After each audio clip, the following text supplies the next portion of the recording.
कैसे हो आप सभी? आप सभी का मेरी इस हिंदी पाठशाला में स्वागत है।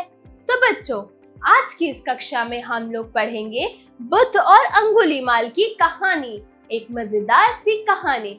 तो बच्चों, आप लोगों को महात्मा बुद्ध के बारे में तो पता ही होगा कि महात्मा बुद्ध क्या व्यक्ति थे, उन्होंने क्या क्या काम किए हैं, उन्होंने हमें क्या क्या सीख दी है। तो चलिए अब हम लोग इनकी और अंगुलीमाल की कहानी पढ़ते हैं। तो चलिए शुरू करते हैं। अध्याय 6, बुद्ध और अंगुलीमाल कहानी, अध्ययन से पूर्व। तो बच्चों देखिए, यहाँ महात्मा बुद्ध का इसमें एक चित्र दिया हुआ है। महात्मा बुद्ध क्या कर रहे हैं? वेरी गुड, महात्मा बुद्ध यहाँ तपस्या कर रहे हैं, वो तप कर रहे हैं और उनका ये कहना भी था कि इंसान की इच्छाएं अंतहीन होती हैं। एक इच्छा के पूरे होने पर तुरंत दूसरी इच्छा जन्म ले लेती है। मतलब जो इंसान का नेचर होता है, इंसान का स्वभाव होता है। अब अगर मैं आप लोगों का एग्जाम्पल लूं, आप लोग क्या करते हो? हे भगवान, बस इस साल पास करा देना, अगले साल पक्का पढ़ूंगा। फिर अगले साल आप लोग यही करते हो, हे भगवान इस साल फिर पास करा देना। तो बस ऐसे ही इंसान की इच्छाएं कभी खत्म नहीं होती। एक पूरी होगी तो दूसरी आ जाएगी, दूसरी पूरी होगी तो तीसरी आ जाएगी। इसीलिए ही कहते हैं कि इंसान की इच्छाएं अंतहीन होती हैं। चलिए अब इस कहानी का मूल तत्व पढ़ते हैं। दयालुता ऐसा भाव है जिससे दुष्ट, हत्यारे तथा पापी लुटेरे भी उच्च कोटि के महात्मा और भक्त बन जाते हैं। प्रस्तुत कहानी में डाकू अंगुलीमाल के हृदय परिवर्तन का वर्णन किया गया है। तो बच्चों, जैसा कि इस कहानी के मूल तत्व में हमें बताया गया है कि दयालुता मतलब दयालु दिखाना, वो एक ऐसा भाव होता है जिससे कि जितने भी दुष्ट, हत्यारे तथा पापी और लुटेरे भी उच्च कोटि के महात्मा मतलब अच्छे महात्मा और भक्त बन जाते हैं। और जो कहानी अब हम पढ़ने वाले हैं, उस कहानी में अंगुलीमाल का कैसे हृदय परिवर्तन, कैसे उसका दिल बदला, उसके बारे में बताया गया है, उसका वर्णन किया गया है। तो चलिए डाकू और बुद्ध की कहानी यानी बुद्ध और अंगुलीमाल की कहानी शुरू करते हैं। तो बच्चों, एक बार महात्मा बुद्ध अपने सैर के दौरान विचरण करते हुए एक नगर में पहुंचे। उस नगर के महाराज प्रसेनजीत बड़े ही यशस्वी और महात्मा बुद्ध के अनुयायी थे। बुद्ध के आगमन की खबर सुनते ही महाराज ने उनका बहुत आदर और सत्कार किया, किंतु महाराज के चेहरे पर उदासीनता का भाव देखकर बुद्ध ने कारण पूछा तो महाराज ने जवाब दिया कि राज्य में एक भयंकर डाकू ने आतंक मचा रखा है। अंगुलीमाल नाम का यह डाकू लोगों के लूटने के साथ साथ निर्दयता पूर्वक उनकी हत्या भी कर देता है। तो राजा ने बताया कि क्रूर अंगुलीमाल का नाम कुछ और ही था, पर उसने प्रतिज्ञा की थी कि वह 1000 लोगों की हत्या करेगा। तो बच्चों, एक बार महात्मा बुद्ध अपने सैर के दौरान विचरण करते हुए वो एक नगर में पहुंच गए थे। मतलब जब वो सैर से घूम रहे थे, सैर कर रहे थे, तो सैर करते करते वो एक नगर में पहुंचे। उस नगर के महाराज प्रसेनजीत बहुत ही ज्यादा यशस्वी मतलब बहुत ही ज्यादा ज्ञानी और बहुत ही ज्यादा अच्छे थे। वो हमेशा महात्मा बुद्ध के अनुयायी रहे थे। महात्मा बुद्ध के हर कहे पे वो चलते थे, उनका हर कहा मानते थे। उन्होंने जितने भी नियम या जो भी सीख उन्हें सिखाई थी, वो सारी सीख वो उसका पालन करते थे। तो क्या हुआ, जैसे ही महाराज प्रसेनजीत ने बुद्ध के आगमन की खबर सुनी, वैसे ही उन्होंने उनका बहुत ही ज्यादा आदर और सत्कार किया। लेकिन महाराज की वो बहुत ज्यादा उदास है, यह पता चल रहा था। फिर क्या, बुद्ध ने जब उनके चेहरे पे उदासीनता का भाव देखा तो बुद्ध ने कारण पूछा कि महाराज तो ऐसा क्या हुआ। तो पता है महाराज ने क्या जवाब दिया कि उनके शहर में एक भयंकर डाकू ने आतंक मचा रखा है। उसने बहुत सारे लोगों को लूटा और उनकी हत्या भी की। वो लोगों को लूटने के साथ साथ क्या करता है, निर्दयता पूर्वक, मतलब जिसमें बिल्कुल भी दया का भाव नहीं होता, उस भाव यानी निर्दयता पूर्वक लोगों की हत्या भी कर देता है। और पता है आप लोगों को कि जो अंगुलीमाल नामक डाकू था, वो डाकू उसका कुछ और नाम था, लेकिन उसने प्रतिज्ञा की थी कि वह 1000 लोगों की हत्या करेगा। कितने? 1000 लोगों को मारेगा। फिर क्या, मारे गए लोगों की ठीक संख्या याद रखने के लिए उसने एक तरकीब निकाली है। वह जिस किसी व्यक्ति की हत्या करता है उसकी एक उंगली काट कर अपने माला में जोड़ लेता है। उसको कैसे याद रहेगा कि उसने इतने लोगों की हत्या कर दी है और उसको इतने लोगों की हत्या करनी है? तो उसने इसके लिए भी एक तरकीब निकाली कि वो जिस भी लोगों को मारेगा उन्हें मारकर उनकी एक उंगली को काट कर उसकी माला बनाकर उसे पहनेगा। तो जितने लोगों को वो मारता जाता था उनकी उंगली को काट कर वो उस माला में जोड़ता जाता। इसलिए लोग इस भयानक डाकू को उंगली माल के नाम से जानते थे। इस डाकू का भय इतना है कि डाकू के भय के कारण सारी प्रजा थर थर कांपने लगी है। जैसे कि आप लोगों ने अभी ऊपर पढ़ा कि ये डाकू जिसकी भी हत्या करता था उसकी उंगली काटकर अपनी माला में जोड़ लेता था। तो लोग उसको, इस भयानक डाकू को अंगुलीमाल के नाम से जानते हैं। और इस डाकू का भय यानी इस डाकू का डर इतना ज्यादा बढ़ गया था कि इसके डर के कारण जो सारी प्रजा, मतलब जितने भी उस शहर के लोग थे, वो उसके नाम से भी थर थर कांपने लगे, यानी डर के मारे कांपने लगे। फिर क्या, उन्हें हमेशा यह डर रहता कि ना जाने कब किसकी बारी आ जाए। अब हर किसी को डर रहता कि हम घर से बाहर निकले और कहीं अंगुलीमाल हमें लूटकर हमारी हत्या ना कर दे और हमारी उंगली काटकर अपनी माला में ना जोड़ ले। तो राजा की यह बात सुनकर महात्मा बुद्ध ने अंगुलीमाल से मिलने का निश्चय किया। महात्मा बुद्ध ने राजा को ढांढस बंधाया और वे उस घने वन की ओर चल दिए जिसमें अंगुलीमाल रहता था। महात्मा बुद्ध को सभी ने वन में जाने से मना किया, पर उन्होंने हंसकर सबकी बात टाल दी। जब महात्मा बुद्ध ने ये सारी बातें सुनी राजा प्रसेनजीत के मुंह से, तो उन्होंने निश्चय किया कि अब वह अंगुलीमाल से जरूर मिलेंगे। फिर क्या, महात्मा बुद्ध घने वन की ओर चल दिए जहां पर अंगुलीमाल रहता था। तो महात्मा बुद्ध को सबने वन में जाने से मना किया कि नहीं, आप मत जाइए, लेकिन क्या उन्होंने हंसकर सबकी बात टाल दी। वह घना होता जा रहा था और महात्मा बुद्ध झाड़ियों के पास से निर्भय होकर बढ़ते जा रहे थे। सहसा किसी के कर्कश आवाज में कहा, ठहर जा। कहाँ जा रहा है? मतलब बहुत ज्यादा कठोर आवाज में कहा कि ठहर जा, रुक जा, कहाँ जा रहा है? महात्मा बुद्ध ऐसे ही चलते रहे, मानो कुछ सुना ही नहीं। उन्होंने उसकी बात को सुन के भी अनसुना कर दिया। वो चलते ही रहे आगे। फिर जोर से आवाज आई, ठहर जा। महात्मा बुद्ध रुक गए। उन्होंने पीछे पलट कर देखा। पता है पीछे कौन था? एक भयंकर डाकू खड़ा था। ऊंचा, लंबा, गठीला शरीर, लंबे लंबे नाखून, काला रंग, तना हुआ चेहरा और क्रोध से जलती हुई लाल आंखें। उसके हाथ में तेज कृपाण थी और गले में उंगलियों की माला पड़ी हुई थी। वह बहुत ही डरावना लग रहा था। जब महात्मा बुद्ध ने पीछे मुड़कर देखा तो उन्होंने एक भयंकर सा डाकू देखा। पता है वो डाकू कैसा था? ऊंचा, लंबा, गठीला शरीर था। उसके नाखून बहुत लंबे लंबे थे और रंग उसका काला था। तना हुआ शरीर था और उसकी आंखें क्रोध से जलती हुई एकदम लाल हो रखी थी। और उसके हाथ में एक तेज कृपाण, एक तेज धार वाला चाकू या आप छोटी तलवार भी बोल सकते हैं, कृपाण थी और गले में थी उंगलियों की माला। वो देखने में बहुत ही डरावना लग रहा था।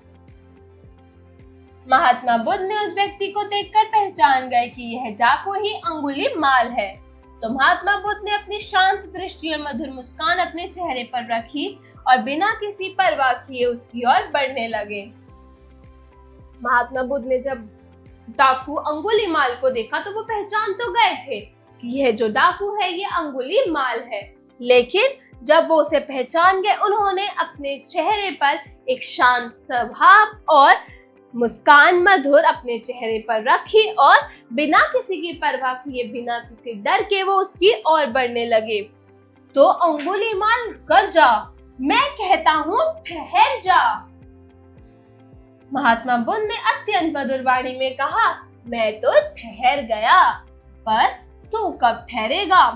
तो महात्मा बुद्ध ने जब अंगुलीमाल की बात सुनी कि मैं कहता हूँ ठहर जा, तो उन्होंने बहुत ही प्यारी, बहुत ही अच्छी आवाज में उससे कहा कि मैं तो ठहर गया, तू कब ठहरेगा? तो अंगुलीमाल चकित रह गया। आज तक उसने ऐसा कोई व्यक्ति नहीं देखा था जो उसके सामने खड़ा होकर शांत भाव से मुस्कुराने का साहस कर सके। अंगुलीमाल ने कहा, हे सन्यासी, मुझे देखकर आपको डर का आभास नहीं हो रहा है? देखो, मैंने जितने लोगों को मारा है उन सभी की उंगलियों की माला बनाकर गले में धारण कर रखी है। तभी महात्मा बुद्ध बोलते हैं, तुमसे क्या डरना? जो लोगों की हत्या करता है हमें उससे डरना चाहिए जो सचमुच ताकतवर है। यह सुनकर अंगुलीमाल दंग रह गया। उस पर महात्मा बुद्ध के शब्दों का जादू जैसा प्रभाव पड़ा। एक बार उसे ऐसा लगा जैसे किसी अनजानी शक्ति ने उसका हृदय बदल दिया हो। उसे आत्मग्लानि होने लगी। वह उनके सामने घुटने टेक कर झुक गया और बोला, भगवान, मैं आपकी बात नहीं समझा, आप क्या कहना चाहते हैं? तो महात्मा बुद्ध बोले, अंगुलीमाल, जीवन स्वयं ही दुखों से भरा हुआ है। तुम अपने कर्मों से उन दुखों को और बढ़ा रहे हो। मैं तो बुद्ध होकर जीवन के इन दुखों से छूट गया, पर तुम इस पापपूर्ण जीवन से कब छूटोगे? तो अंगुलीमाल महात्मा बुद्ध की बातों को ध्यान से सुनता रहा। वह महात्मा बुद्ध के चरणों में गिर पड़ा और बोला, हे महात्मा, मुझ पापी का भी उद्धार कर दीजिए। अज्ञानवश में भटक गया था, मुझे प्रकाश दिखाइए। महात्मा बुद्ध ने अंगुलीमाल को प्रेम और करुणा का उपदेश दिया और अपना शिष्य बना लिया। आगे चलकर यही क्रूर डाकू देखते ही देखते संत बन गया। दयालुता एक ऐसा भाव है जिससे कभी कभी बड़े हृदयहीन, दुष्ट, भयंकर डाकू, हत्यारे और पापी लुटेरे भी बदलकर उदार, सच्चे और पवित्र हृदय के मनुष्य ही नहीं, उच्च कोटि के महात्मा और भक्त बन जाते हैं। मतलब जो दयालुता होती है, दयालुता मतलब एक पोलाइटनेस से, एक दयालुता से आप किसी भी इंसान का नेचर, किसी भी इंसान का स्वभाव बदल सकते हो। चाहे वो कितना बड़ा हृदयहीन हो, कितना ही बड़ा दुष्ट भयंकर डाकू हो, कितना ही बड़ा हत्यारा हो, या कितना ही बड़ा पापी और लुटेरा हो, आप किसी भी इंसान को अपने दयालुता के भाव से बदल सकते हैं और वो महात्मा और भक्त बन जाते हैं। तो यह थी हमारी महात्मा बुद्ध और अंगुलीमाल की कहानी। चलिए अब हम कुछ शब्दों के अर्थ पढ़ते हैं, मतलब शब्दार्थ पढ़ते हैं। तो चलिए शुरू करते हैं। शब्दार्थ, विचरण मतलब घूमते हुए, चलना, चहलकदमी। आतंक मतलब भय, दहशत, उपद्रव।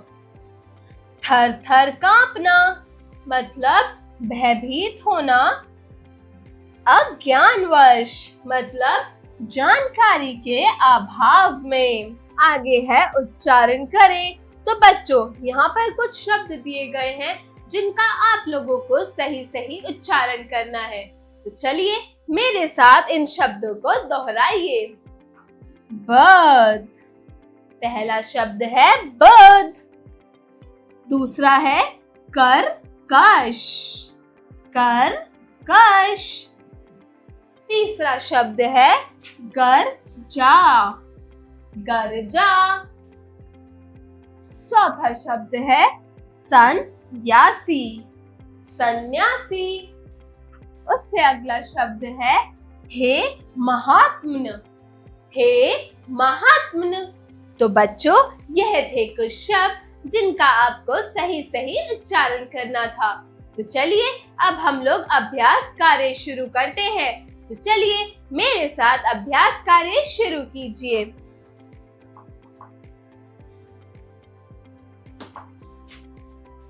अभ्यास कार्य, जरा बोलिए।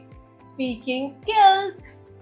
प्रश्न 1, दिए गए प्रश्नों के उत्तर बताइए। तो बच्चों, यहाँ पर कुछ प्रश्न दिए गए हैं जिनका आप लोगों को सही सही उत्तर बताना है। बताइए। पहला प्रश्न है, महात्मा बुद्ध विचरण करते हुए कहाँ पहुँचे? कहाँ पहुँचे थे? Very good. महात्मा बुद्ध विचरण करते हुए नगर में पहुँचे। दूसरा प्रश्न है, महाराज ने महात्मा को किस भयानक डाकू के बारे में बताया? Very good. डाकू अंगुली माल। डाकू अंगुली माल के बारे में महाराज ने महात्मा बुद्ध को बताया था। ग, बुद्ध को जंगल में जाने से किसने रोका? बुद्ध को जंगल में जाने से राजा और बाकी लोगों यानी बाकी प्रजा ने मना किया था। घ, डाकू किसकी माला बनाता था? Very good. डाकू उंगली की माला बना के पहनता था, अंगुलियों की माला बनाता था। जरा लिखिए। Writing skills. प्रश्न 2, दिए गए प्रश्नों के उत्तर लिखिए। तो बच्चों, यहाँ पर कुछ प्रश्न दिए गए हैं जिनका आपको सही सही उत्तर बताना है। तो बताइए कि महाराज ने महात्मा को चिंता का क्या कारण बताया था, कि महाराज क्यों चिंतित हैं? तो बच्चों, महाराज ने महात्मा को चिंता का कारण यह बताया था कि जो उनका शहर है, जो उनकी प्रजा है, वो बहुत डर डर के रहने लगी है। क्यों? क्योंकि वहां पर एक डाकू अंगुली माल नामक लोगों को लूटता है, फिर लोगों की हत्या कर देता है, और उसने 1000 लोगों की हत्या करने का प्रण भी लिया है। तो महाराज ने यह कारण बताया था अपनी चिंता का महात्मा बुद्ध को। अगला है, बुद्ध को लोगों ने वन में जाने से क्यों मना किया? तो बच्चों, महात्मा बुद्ध को लोगों ने वन में जाने से इसलिए मना किया था क्योंकि वहां खतरनाक भयानक डाकू अंगुली माल रहता था, जो कि बहुत ज्यादा खतरनाक था। इसीलिए महात्मा बुद्ध को लोगों ने वन में जाने से मना किया था। डाकू अंगुली माल के चारित्रिक विशेषताओं का वर्णन कीजिए, कि उसका चारित्रिक वर्णन क्या था, चारित्रिक विशेषता क्या थी? वो ऊंचा, लंबा, गठीला शरीर और उसके लंबे लंबे नाखून थे, और उसकी आंखें क्रोध से भरी हुई लाल आंखें हो रखी थी। अगला है घ। तो बच्चों, अंगुलीमाल का हृदयवर्तन कैसे हुआ था? Very good. अंगुलीमाल का हृदय परिवर्तन महात्मा बुद्ध ने किया था। जब महात्मा बुद्ध इस भयानक डाकू अंगुलीमाल के सामने अपने मधुर वाणी से और अपनी शांत स्वभाव से जब उसके सामने गए और मुस्कुराते हुए उससे बोला कि मैं तो ठहर गया, तू कब ठहरेगा, बहुत ही शांत और मधुर वाणी के साथ यह बोला, तो अंगुलीमाल का वहां पर हृदय परिवर्तन हो गया। अंगुलीमाल का बुद्ध के विचारों का क्या प्रभाव पड़ा? तो बताओ बच्चों कि अंगुलीमाल पर बुद्ध के प्रभावों का क्या प्रभाव पड़ा था? Very good. अंगुलीमाल पर बुद्ध के विचारों का प्रभाव पड़ा था कि उसका पूरा ही हृदय परिवर्तन हो गया था और वो महात्मा बुद्ध का शिष्य बन गया था, और शिष्य बनने के बाद वो एक बहुत ही अच्छा संत बन गया था। इसीलिए महात्मा बुद्ध ने उसके ऊपर बहुत ही अच्छे विचार, उसको पूरा ही उसका हृदय परिवर्तन कर दिया था। चलिए अब अगले प्रश्न की ओर बढ़ते हैं। प्रश्न 3, उचित शब्द का चयन कर रिक्त स्थानों की पूर्ति कीजिए। तो बच्चों, यहाँ पर कुछ वाक्य दिए गए हैं जिनमें रिक्त स्थान दिए गए हैं और ऊपर दिए गए बॉक्स में कुछ शब्द दिए गए हैं। आपको इन शब्दों को देखना है और यहाँ दिए गए रिक्त स्थान पर इन शब्दों को भरना है। तो चलिए शुरू करते हैं। पहला वाक्य है, महाराज बड़े ही यशस्वी और महात्मा बुद्ध के डैश थे। क्या थे? महाराज बड़े ही यशस्वी और महात्मा बुद्ध के, वेरी गुड, अनु या ई। महाराज बड़े ही यशस्वी और महात्मा बुद्ध के अनुयायी थे। ख, राजा की बातों को सुनकर महात्मा ने डैश से मिलने का निश्चय किया। किससे मिलने का निश्चय किया था? वेरी गुड, अंगुली माल। राजा की बातों को सुनकर महात्मा ने अंगुलीमाल से मिलने का निश्चय किया था कि अब वो अंगुलीमाल से जरूर मिलेंगे और उसका स्वभाव देखेंगे कि वो ऐसा क्यों है। अगला है, हे सन्यासी, मुझे देखकर आपको डर का डैश नहीं हो रहा है? तो इसमें क्या आएगा बच्चों? वेरी गुड, आभास। अगला वाक्य है, मैं तो बुद्ध होकर जीवन के इन दुखों से छूट गया, पर तुम इस पापपूर्ण जीवन से कब छूटोगे? मैं तो बुद्ध होकर जीवन के इन दुखों से छूट गया, पर तुम इस पापपूर्ण जीवन से कब छूटोगे? तुम कब अपना ये पापपूर्ण जीवन छोड़ोगे? अगला है र, हे महात्मा, मुझ पापी का भी उद्धार कर दीजिए। मैं अज्ञान वश में मैं भटक गया हूँ, मुझे प्रकाश दिखाइए। चलिए अब अगले प्रश्न की ओर बढ़ते हैं। प्रश्न 4, दिए गए वाक्यों में सही कथन पर सही और तथा गलत कथन पर गलत का चिन्ह लगाइए। तो बच्चों, यहाँ पर आपको कुछ वाक्य दिए गए हैं जिन वाक्यों को पढ़कर आपको सही कथन पर सही का और गलत कथन पर गलत का चिन्ह लगाना है। तो चलिए शुरू करते हैं। पहला वाक्य है, महाराज अंगुलीमाल के नाम से बुद्ध को भयभीत करना चाहते थे। क्या यह वाक्य सही है? नहीं, महाराज अंगुलीमाल के नाम से बुद्ध को जरा भी भयभीत नहीं करना चाहते थे। तो यह वाक्य गलत है, इसलिए इसके आगे हम गलत का चिन्ह लगाएंगे। अगला वाक्य है, अंगुलीमाल का उचित रास्ता दिखाने के लिए महात्मा बुद्ध वन में गए। अंगुलीमाल को सही रास्ता दिखाने के लिए महात्मा बुद्ध जंगल में गए। यह वाक्य बिल्कुल सही है, तो हम इसके आगे सही का चिन्ह लगाएंगे। अगला वाक्य है, ग, बुद्ध के चेहरे पर मुस्कान का भाव देखकर अंगुलीमाल का हृदय परिवर्तित हो गया। क्या यह वाक्य सही है? वेरी गुड, यह वाक्य बिल्कुल ठीक है, तो हम इसके आगे भी सही का चिन्ह लगाएंगे। अगला वाक्य है, साधु संतों की संगति की वजह से बड़े निर्दय व्यक्ति का हृदय भी परिवर्तित हो जाता है। क्या यह वाक्य ठीक है कि साधु संतों की संगति की वजह से बड़े निर्दय व्यक्ति का भी हृदय भी परिवर्तित हो जाता है?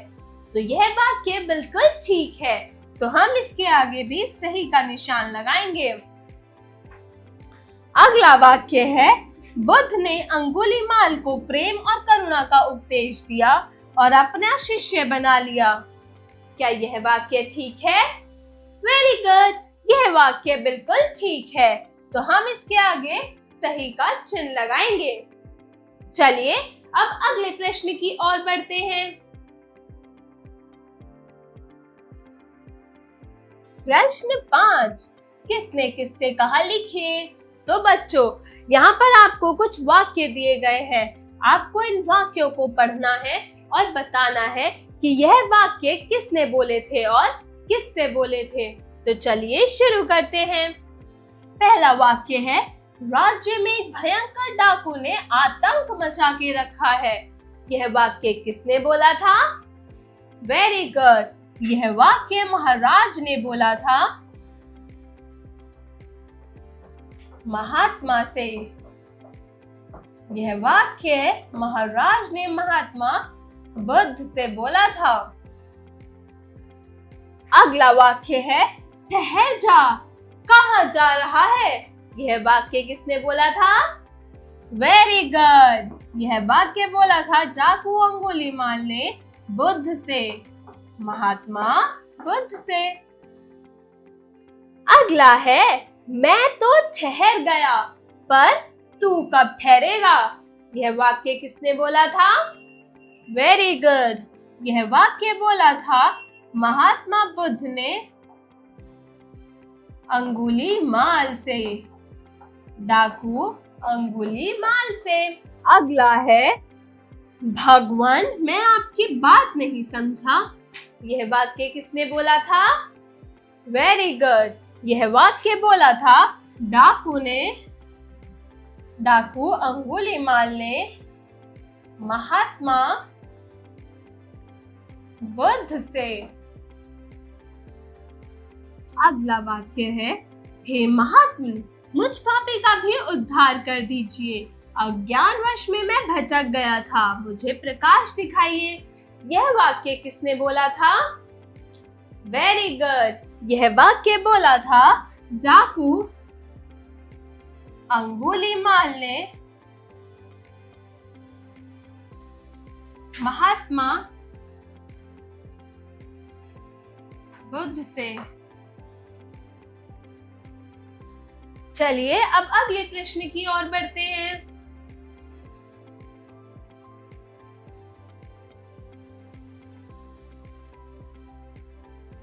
जरा सोचिए, क्रिटिकल थिंकिंग। प्रश्न 6, महात्मा बनने से पहले बुद्ध का जीवन कैसा था?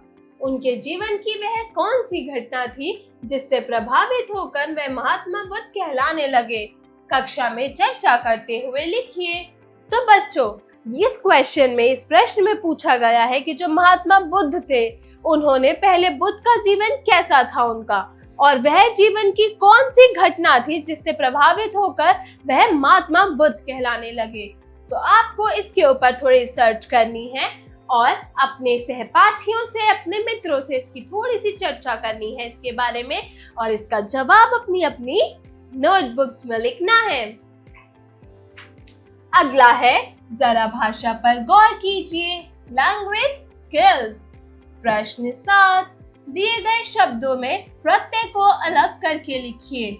तो बच्चों, जैसा कि पहले भी हमने पढ़ा है, प्रत्यय ऐसे शब्दांश जो मूल शब्द के अंत में जुड़कर शब्द के अर्थ को पूरी तरह से परिवर्तित यानी कि बदल देते हैं, वह प्रत्यय कहलाते हैं। जैसे होनहार, होन में हमने हार जोड़ा तो ये बन गया होनहार। इस शब्द में हार जो है वो प्रत्यय है। तो ऐसे ही यहाँ पर आपको कुछ और शब्द दिए गए हैं जिन शब्दों को आपको पढ़ना है और आपको उनमें से उसका प्रत्यय शब्द बताना है। तो पहला शब्द है निर्दयता पूर्वक। इसमें प्रत्यय क्या है? वेरी गुड, निर्दयता पूर्वक में पूर्वक प्रत्यय है। अगला है आतंकी। आतंकी में प्रत्यय क्या है? ई। ई क्या है? प्रत्यय शब्द, आतंकी। अगला शब्द है क्रूरता। क्रूरता, तो इसमें ता प्रत्यय है। अगला शब्द है क्रंदन। क्रंदन, तो इसमें क्या है? दन। इसमें प्रत्यय शब्द है दन। अगला शब्द है भाग्यवान। भाग्यवान में प्रत्यय शब्द क्या है? वेरी गुड, भाग्यवान में प्रत्यय शब्द है वान। अगला शब्द है नदियां। नदियां में प्रत्यय शब्द क्या है? वेरी गुड, नदियां में प्रत्यय शब्द है यां। चलिए अब अगला प्रश्न देखते हैं। प्रश्न 8, दिए गए शब्दों के वचन परिवर्तित कीजिए। पहला शब्द है बच्चों। यहाँ पर आपको कुछ शब्द दिए गए हैं, जिन शब्दों को आपको ध्यान पूर्वक पढ़ना है और इनके वचन को बदलना है। वचन मतलब यहाँ पर एक वचन में यानी एक चीज दे रखी है, आपको इसको परिवर्तित कर कर बहुवचन यानी ढेर सारी चीजों में लिखना है। चलिए शुरू करते हैं। पहला है पत्रिका, मतलब एक पत्रिका, इसका बहुवचन होगा पत्रिकाएं। अगला शब्द है पाठक। पाठक का क्या होगा? तो बच्चों पाठक का बहुवचन पाठक ही होगा। इसको एक पाठक को भी पाठक गिना जाता है और ढेर सारे पाठक को भी पाठक गिना जाता है। इसे बहुवचन में दिखाने के लिए इसके आगे गिनती जुड़ जाती है, जैसे 2 पाठक, 3 पाठक, 4 पाठक, 5 पाठक, 15 पाठक इत्यादि। अगला शब्द है चुहिया। क्या आएगा? Very good. चुहिया का जब हम वचन बदलेंगे तो ये हो जाएगा चुहिया। अगला है रुपया। रुपये को अगर हम बदलेंगे तो क्या होगा? रुपये।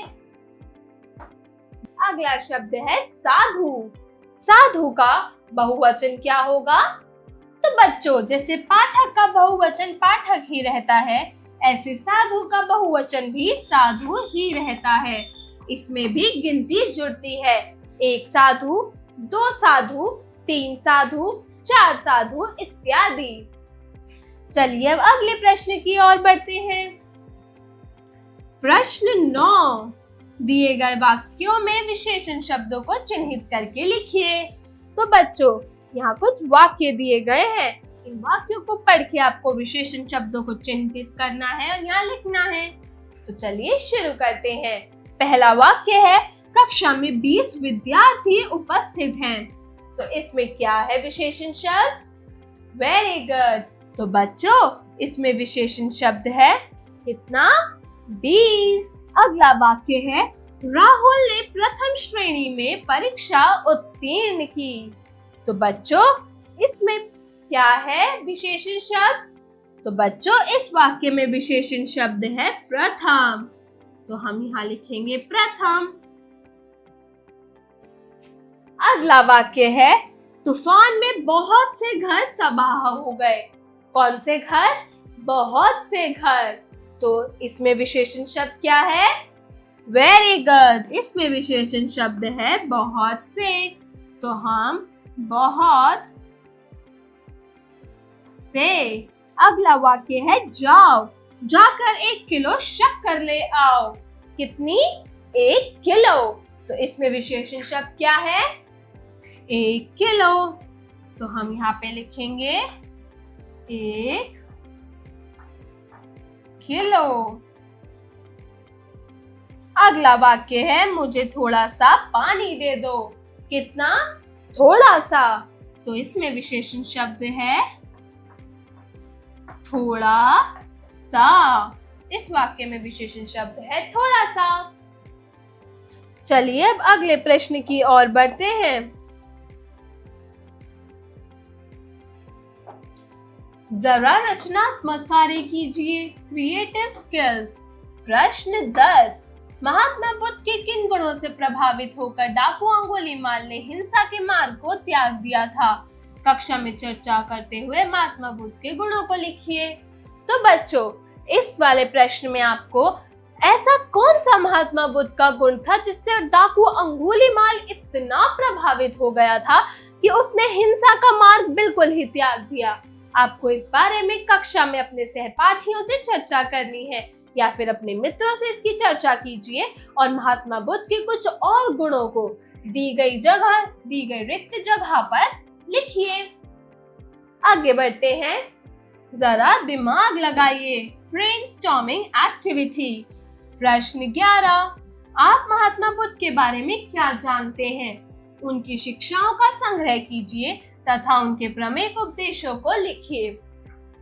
तो बच्चों आप महात्मा बुद्ध के बारे में क्या जानते हैं? वो कहाँ पैदा हुए थे? वो कैसे स्वभाव के व्यक्ति थे? उनके क्या क्या गुण थे?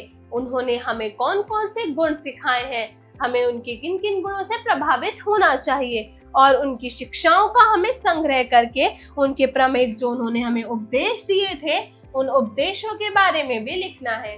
तो आप इसके ऊपर थोड़ी सी रिसर्च करेंगे, महात्मा बुद्ध के उपदेशों के बारे में जानेंगे और यहाँ पर लिखेंगे। आगे है जीवन कौशल एवं मूल्य परक प्रश्न, life skills and value based questions. प्रश्न 12, यह कहानी हमें समान भाव एवं स्थिरता का संदेश देती है, तो जरा बताइए कि आपको इस कहानी से क्या सीख मिली। तो बच्चों, आपको यहाँ बताना है कि ये जो कहानी अभी हमने पढ़ी ये हमें स्थिरता का और समान भाव का संदेश देती है। आपको इस कहानी से क्या शिक्षा मिली, आपके इसके बारे में अपनी अपनी नोटबुक्स में लिखेंगे कि आप इस कहानी से क्या शिक्षा लेते हैं। तो बच्चों, आशा करती हूँ आज की ये महात्मा बुद्ध और अंगुलीमाल की कहानी आपको अच्छी लगी होगी। मिलते हैं अगली क्लास में एक नई कहानी के साथ। तब तक के लिए बाय बाय बच्चों।